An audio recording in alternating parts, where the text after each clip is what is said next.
So let me tell you a story about an athlete that was stuck, plateaued, and frustrated, and how she overcame it. So this is Katie Roberts. She is awesome. She was in her late 30s, I think still is in her late 30s, had kids and wanted to get healthy and learn all of the CrossFit skills, has been doing CrossFit for about 2 years. And she was following her gym's programming. And then she actually kind of realized she wanted more. So she started hopping around and doing some gym programming, doing some other popular programming that we will not name. And she was actually dabbling a little bit with some WOD prep stuff as well, buying a couple of our courses.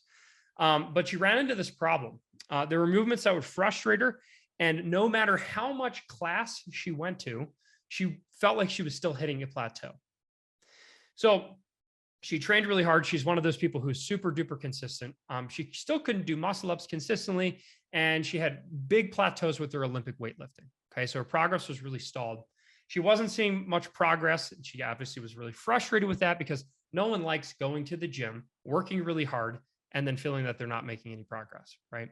Because she thought she was doing everything right. She was doing the traditional CrossFit model, which again, I'm not here to knock the traditional CrossFit model. I love constantly varied fitness, performed at a high, constantly varied functional movement, performed at a high intensity across broad and modal time domains, something like that. Like, I love that. And I think it's great for people to stay fit and healthy. However, in terms of getting better at the sport of CrossFit, which she wanted to do, this was not working for her.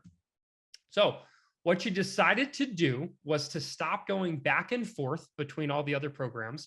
And she kind of had an epiphany because she probably read one of my emails where she realized she had to stick with one program, one intelligent program that actually had a season.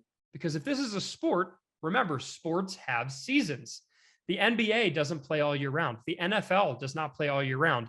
Whatever the World Soccer Championship is that I don't know, FIFA, that's it. They don't play soccer, football all year long.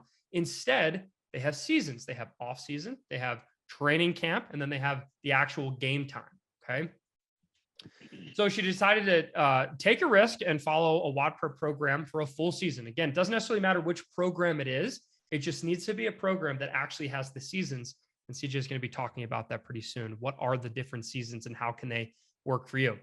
And if it didn't work, she'd be back to square one, right? She'd be frustrated, but what was there to lose? She wanted to try something to see if it could break her through the plateaus. And here's what happened. And for those, I see a bunch of people commenting about Katie. She is the best. She is the actual best.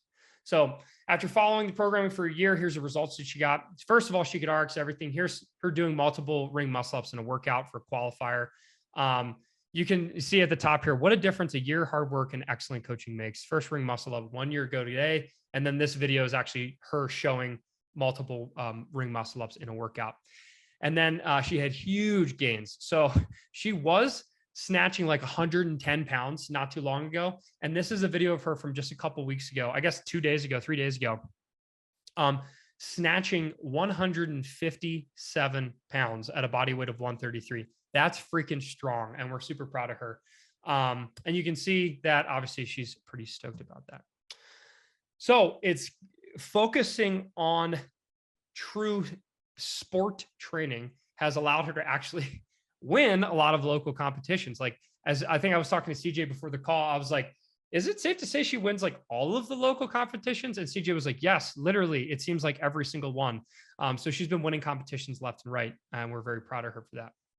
So what can we learn from her? She followed the programming, a complete program for a full season without hopping back and forth. And she trusted the process. And in this case, it was the WOD prep process, but she trusted a true season of programming. How did she do this? So the program rebuilt the foundations of her training. A lot of people don't pay attention to the foundations. Once you start getting all these sexy skills, everybody obviously wants to do them because the whole purpose of going to a CrossFit class is to beat everyone, right? Wrong. No, instead, she focused on the foundations, built up positional work, built the raw strength, and then added the skills on top of it. So CJ, what exactly does that mean? How did she do that? Walk me through what is the full season that the WOD prep system covers.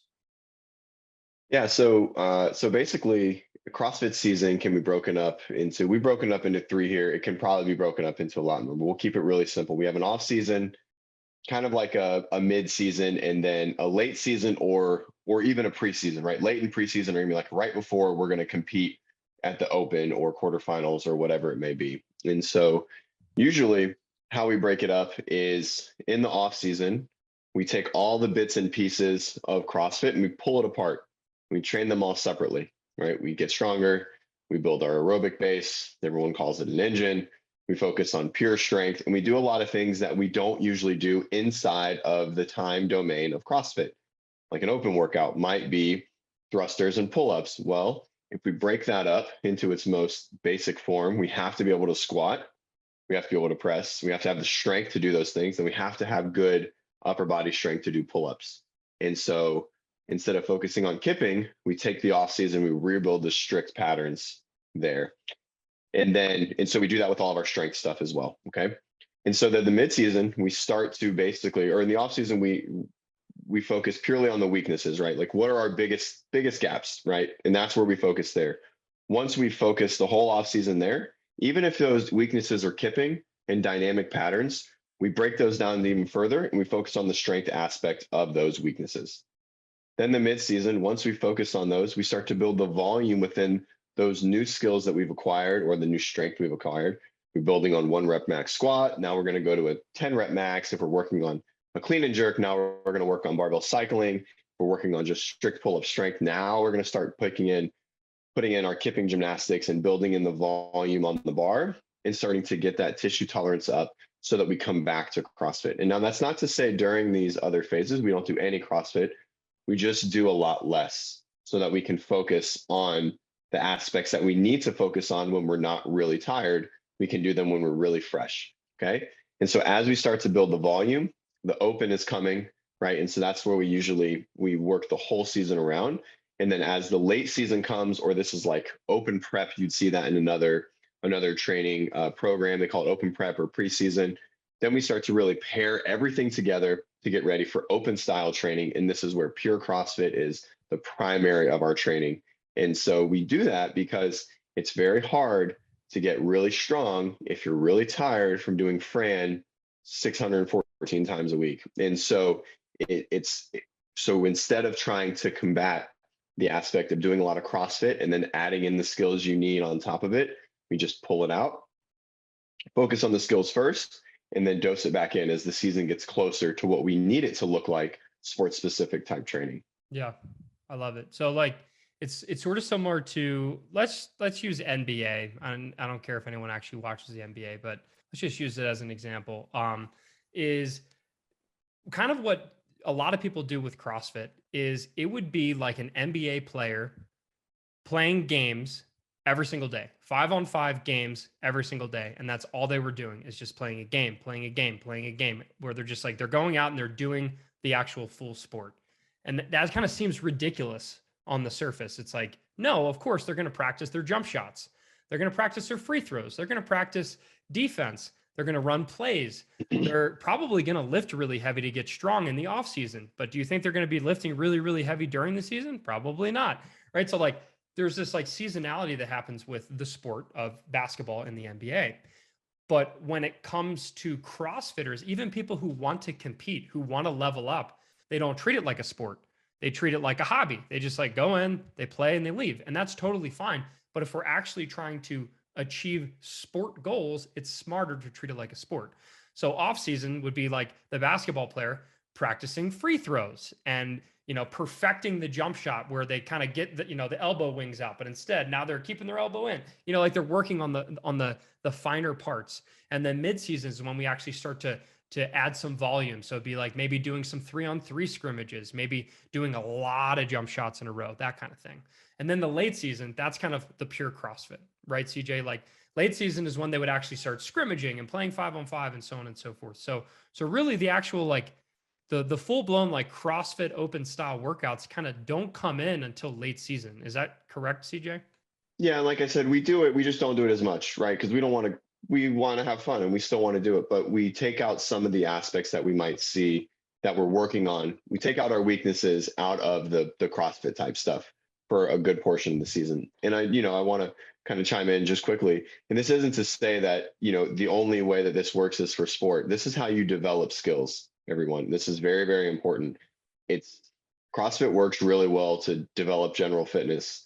If you want to work on skills that you don't have, you have to take time to be less fatigued to do well in these skills. And that's the goal. And that's why we do this, right? We can't build pure squatting strength if you have high volume thrusters, wall balls, box jumps, and running 4 days a week in the CrossFit class. Obviously, you're going to get some. We know some people are very successful and they continue to build. It's just not the most effective way. Yeah. Yeah. Our goal here is to, like I mentioned earlier in the webinar, it's like our goal here is to help you have faster progress, to RX everything and feel less banged up. And that's kind of exactly what CJ is alluding to there.